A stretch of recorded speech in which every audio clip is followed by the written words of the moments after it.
Fui infiel por despecho, y ahora él me persigue como si fuéramos pareja. Siempre he creído que las decisiones más significativas se toman en silencio. No cuando alguien eleva la voz, no cuando las lágrimas brotan, ni cuando se golpea la mesa, se toman mientras lavas los platos. Mientras observas tu reflejo en la ventana. Mientras aprietas los dientes para no expresar lo que sientes, tomé la peor de mis decisiones así, callada, en una tarde cualquiera, tras haber fingido por tanto tiempo que todo estaba bien. Me llamo Valeria y tengo 31 años, soy contadora en una pequeña empresa de electrodomésticos. A simple vista, mi vida parece ordenada. Me despierto temprano, disfruto de mi café con precisión cronométrica, organizo mis cosas por colores, anoto reuniones en una agenda de papel a pesar de tener una digital. Soy así porque el desorden me provoca ansiedad, si algo se me escapa de control, me desmorono. No provengo de una familia que me haya enseñado a expresar mis emociones. En casa, todo se solucionaba con frases como, pasará, sé fuerte, o no le des tantas vueltas. Aprendí a guardar, a tragar todo, a pensar que el dolor era algo que se escondía bajo la alfombra mientras sonreías para los demás.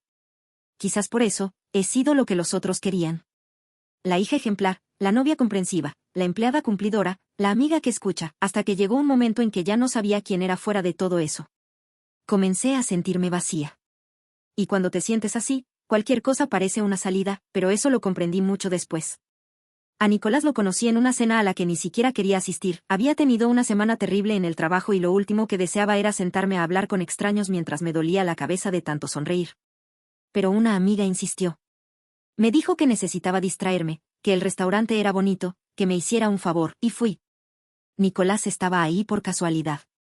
Era amigo de uno de los organizadores y se sentó frente a mí. Era alto, delgado, vestía con un descuido calculado y tenía una voz profunda que parecía arrullarte cuando hablaba despacio. No fue uno de esos flechazos cinematográficos, pero sí había algo. Algo difícil de describir. No hablamos mucho durante la cena, pero hubo miradas.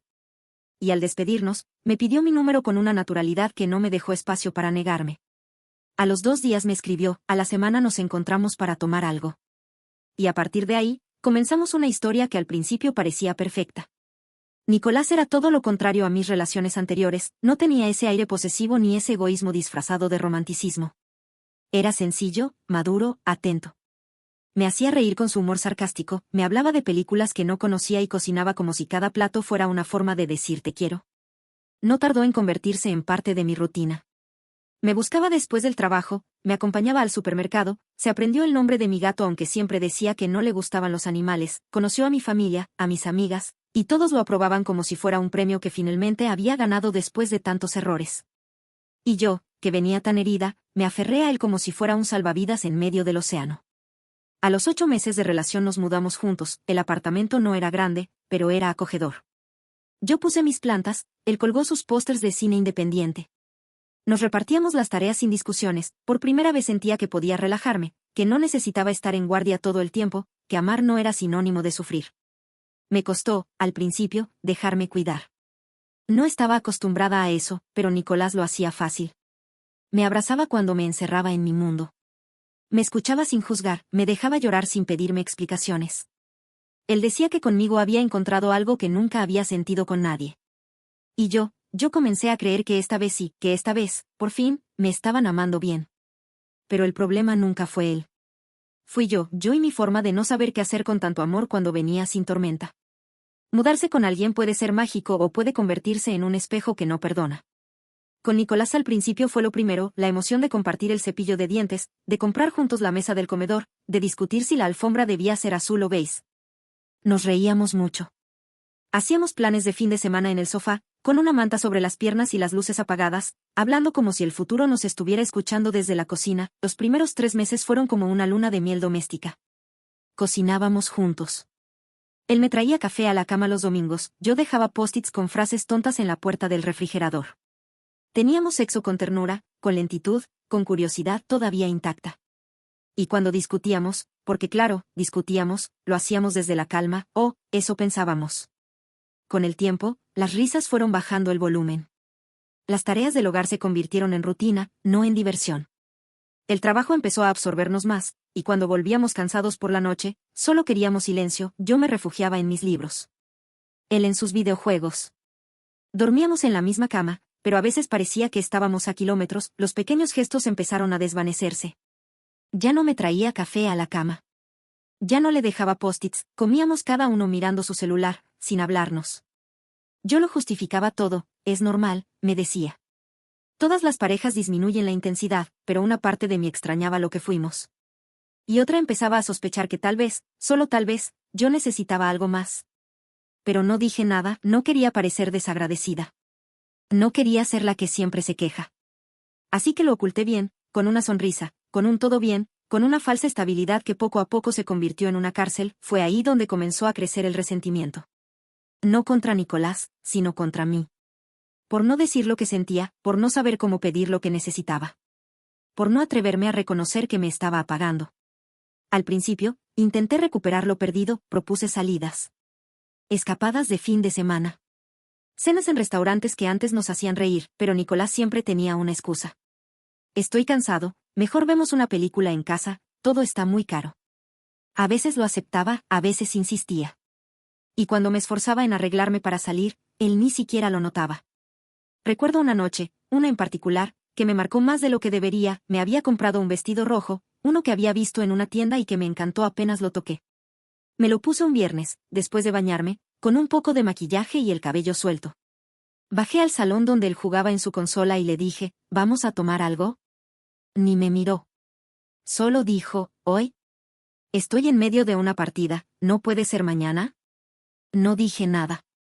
Me tragué la vergüenza. Subí las escaleras con el corazón en los pies, me desmaquillé sin mirarme al espejo. Me quité el vestido con rabia. Me dormí dándole la espalda. Ese fue el momento en que algo dentro de mí se rompió. Y no fue que lo odiara. Fue que me sentí invisible, como si ya no importara.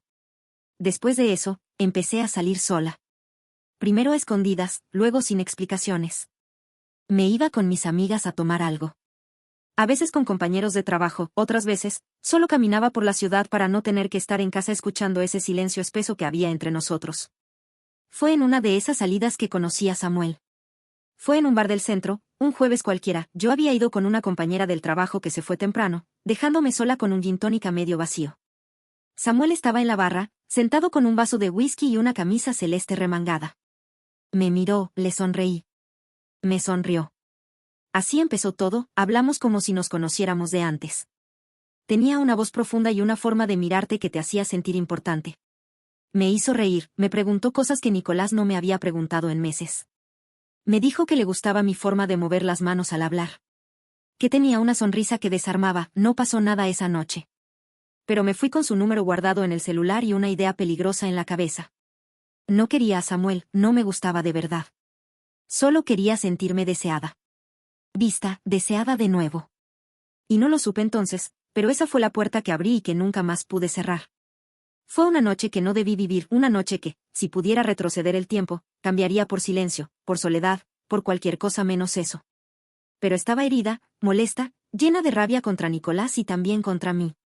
Lo que ocurrió con Samuel fue impulsivo, torpe, impulsado por una necesidad de validación que me avergüenza admitir. Salí a caminar, sin rumbo.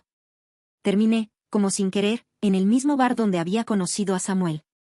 No estaba planeado, pero cuando lo vi allí, bebiendo solo, con la camisa remangada y esa sonrisa que parecía no tener prisa, sentí una especie de alivio. Como si me esperara.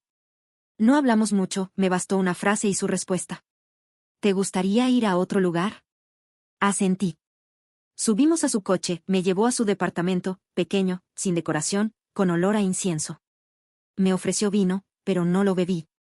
Me besó como si ya lo hubiéramos hecho antes, me dejé llevar. Quise que fuera rápido, que terminara pronto, que al menos me quitara esta sensación de invisibilidad. Pero no fue rápido, fue confuso.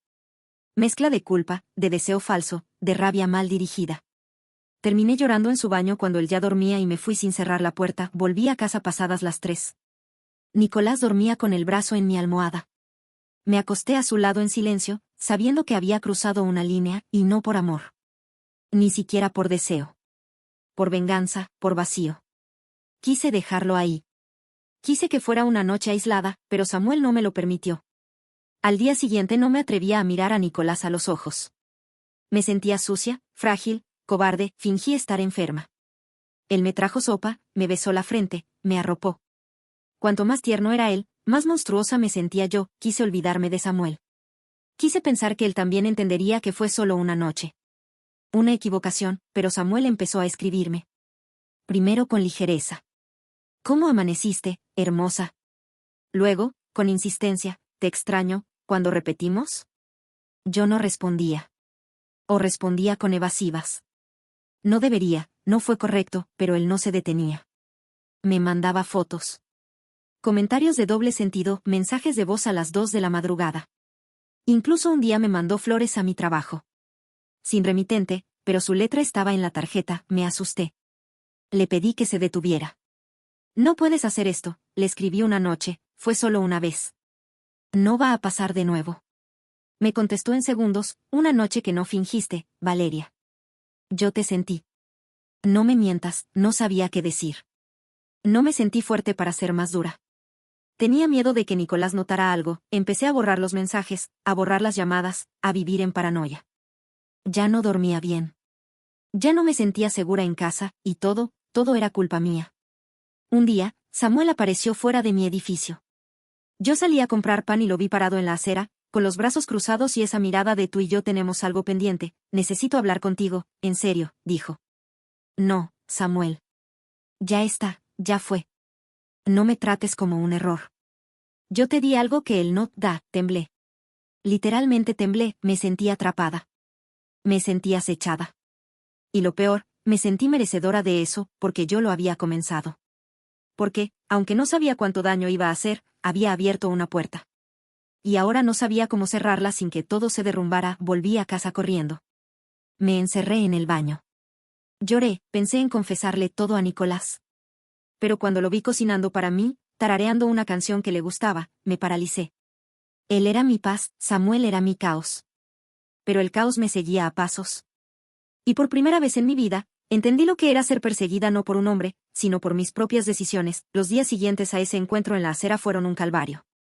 Yo intentaba fingir que todo estaba bien, que mi rutina seguía intacta, pero por dentro no era más que una casa con las paredes llenas de grietas. Vivía mirando sobre mi hombro, temiendo que Samuel apareciera en cualquier esquina, en cualquier rincón donde yo creyera estar a salvo, y lo hacía. A veces pasaba por donde trabajaba y se quedaba en la acera como si esperara a alguien. Una vez lo vi desde el ventanal del café donde Nicolás y yo solíamos desayunar los domingos, observándome sin pestañear, no se atrevía a acercarse si estaba con Nicolás, pero su presencia era una amenaza muda, insistente. Le pedí, le rogué que se alejara. Le mandé mensajes largos, incluso me grabé llorando, suplicando que me dejara vivir en paz. Ya entendiste mal lo que pasó. Yo no te amo, Samuel. No fue más que una locura mía, estaba mal con Nicolás. Me equivoqué, pero ya está, por favor. Su respuesta llegó en segundos, como siempre, no sabes lo que es un error todavía, pero vas a aprender. No dormí esa noche. No dormí las siguientes, Nicolás empezaba a notarlo. Sus preguntas eran suaves pero constantes. ¿Estás bien? ¿Soñaste algo otra vez? ¿Te pasa algo en el trabajo? Yo mentía, decía que estaba estresada, que la vida me abrumaba un poco. Lo abrazaba con fuerza para que no sospechara. Para que no dudara de mí, pero él lo sentía. Yo lo sé. Lo sentía en mis silencios, en mi mirada esquiva. En mis temblores cuando sonaba el celular. Hasta que un viernes, cuando salía del supermercado, lo vi de nuevo, Samuel. Apoyado en su coche, con las gafas oscuras, cruzado de brazos. No me vas a ignorar más, Valeria, me dijo en voz baja mientras me bloqueaba el paso con su cuerpo, porque si tú no le dices la verdad a tu novio, se la voy a decir yo. Me quedé helada. No pude ni respirar, me quedé parada frente a él como si el tiempo se hubiera congelado. No vas a hacer eso. No, ¿por qué no? Si él merece saber con quién duerme todas las noches. Estás enfermo. Estoy dolido, Valeria, pero tengo boca. Y si tú no hablas, lo voy a hacer yo. Tienes hasta el domingo, después no te prometo nada. Subió a su coche y se fue. Dejándome ahí, en medio de la calle, con las bolsas caídas y las piernas sin fuerza, volví a casa como si llevara un muerto en el alma. Ese día, Nicolás cocinó pasta y puso velas. Quería darme una sorpresa, yo no podía mirarlo. Me sentía como una actriz torpe en un papel de película barata. Todo en mí era una mentira, me encerré en el baño y vomité. Me miré al espejo y me juré que no iba a dejar que Samuel me quitara todo. Que si tenía que perder a Nicolás, al menos lo haría diciendo la verdad, con la cara limpia. No soportaba la idea de que se enterara por él, con su tono retorcido, con su maldad manipuladora. No, esa historia era mía. Esa culpa era mía. Esa noche esperé a que termináramos de cenar. Nicolás estaba lavando los platos, con su delantal ridículo de cuadros que yo misma le había regalado. Lo llamé desde el pasillo. Nicolás, dije con voz temblorosa, necesito hablar contigo. Pero esta vez, de verdad. Él se giró, me miró como si ya supiera que el universo estaba a punto de romperse. Nos sentamos. Le pedí que no hablara hasta el final, que escuchara todo, aunque le doliera. Y hablé. Desde el principio, desde la pelea. Desde el bar. Desde la noche, desde Samuel. Desde el miedo. Desde la amenaza, desde la culpa. Y mientras hablaba, el rostro de Nicolás se iba endureciendo. Primero fue sorpresa, luego decepción. Y después, un silencio que me rompió más que cualquier palabra. No lloró, no gritó. Pero cuando terminé, solo dijo: gracias por decírmelo antes de que él lo hiciera, y se fue a dormir al sofá, sin darme un beso, sin siquiera cerrar la puerta con fuerza. Yo me quedé en la cama sola, como una huérfana del amor que una vez tuve. No sé qué va a pasar mañana, no sé si Nicolás me va a perdonar. Solo sé que ahora el peso está fuera de mí, pero lo que viene será peor. Porque Samuel no desapareció, y Nicolás ya no confía en mí. Y yo sigo siendo la que abrió esa puerta. Por despecho, y no supe cómo cerrarla. No dormí esa noche. Escuché los pasos de Nicolás en la cocina a las 3 de la madrugada, sirviéndose un vaso de agua, arrastrando las pantuflas como si le pesara el alma. Me quedé mirando el techo durante horas, sin pestañear, imaginando una vida sin él, repasando cada palabra que le dije, cada mentira que escondí. Mañana, cuando llegue del trabajo, le voy a decir que lo sigo amando. Que sé que lo destruí, que sé que ya no soy la misma, pero que si todavía hay algo dentro de él que no se ha roto, me aferro a eso. Mañana, o tal vez nunca.